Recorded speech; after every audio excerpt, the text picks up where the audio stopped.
Oni chodili aj na promócie mojich kníh sem do tohto priestoru, do Cikerovho múzea. A v podstate vždy, keď prišli, tak všetci zašumeli, že jej, prišla Atka, prišla Norika, aké sú úžasné. A oni také usmiaté, milé, voňavé dámy.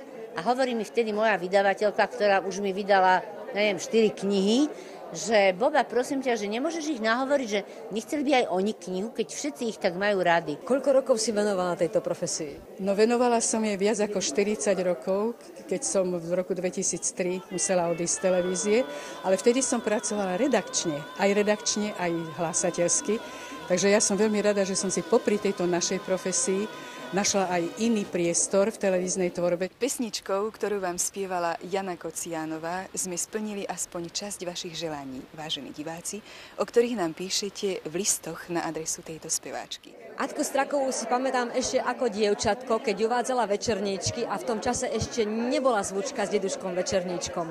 Potom som si na ňu spomenula, keď ma ako mladú adeptku tohoto zaujímavého povolania upozornila, ako sa vyslovujú niektoré veci a ako nemáme sesternicu a veterný mlyn, ale sesternicu a veterný mlyn. Ja si to veľmi vážim, matka. Ja som úžasnutá, že si to pamätáš. Tak vidím, že to padlo na úrodnú pôdu. To určite, ja som sa potom 10 dní ešte hanbila, ako zle som to vyslovila.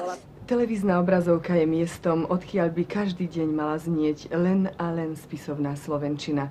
Napokon voči divákovi je to naša povinnosť. Kto teba učil, keď si prišla?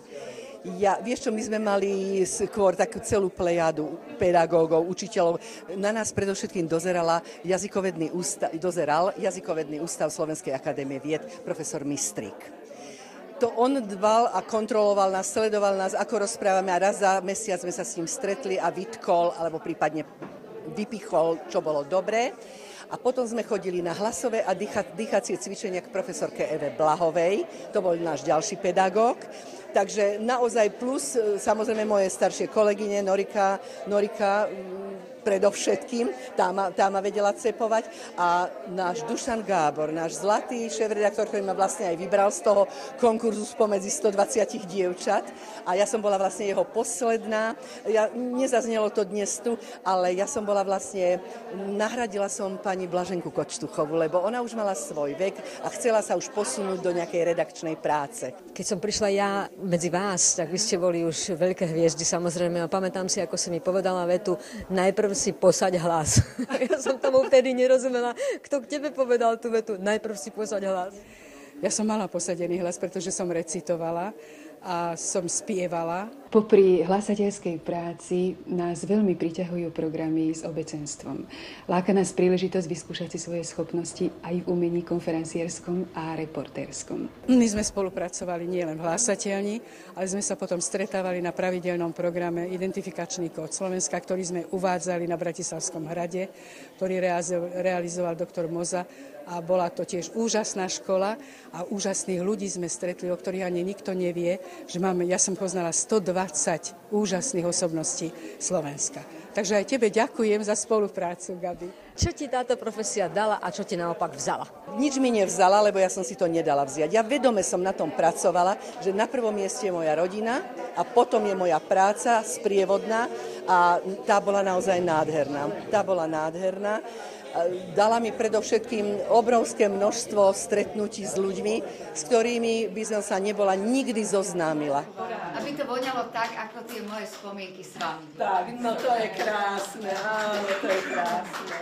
Atka spomínala, že oni dve s Norikou sa nikdy nepohádali, že ja som bola v kolektíve hlasateliek 20 rokov, od 1982 do 2002-2003 už sme skončili s touto profesiou a že my sme naozaj vôbec nemali konflikty a že to bolo také harmonické prostredie, čo už je dnes vzácnosť. Vždy sa rada s nimi stretnem, som šťastná, keď si na mňa spomenú ako dnes, lebo teda som mohla byť jedna z krstných mám tejto knihy, ktorá je o nich, je to kniha ich spomienok. Možno, že sa mnohým ľuďom vybavia tie spomienky a zase im bude dobre pri srdci, tak ako bolo nám, keď sme písali tú knihu. Ďakujem, že moja materská televízia si ma takto všimla po dlhých rokoch.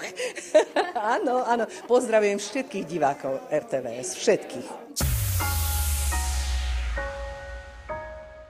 Bolo veľmi príjemné zaspomínať si s bývalými kolegyňami na ten adrenalín, keď sa v hlásateľni zasvietila červená a my sme sa profesionálne a milo prihovorili vám, televíznym divákom.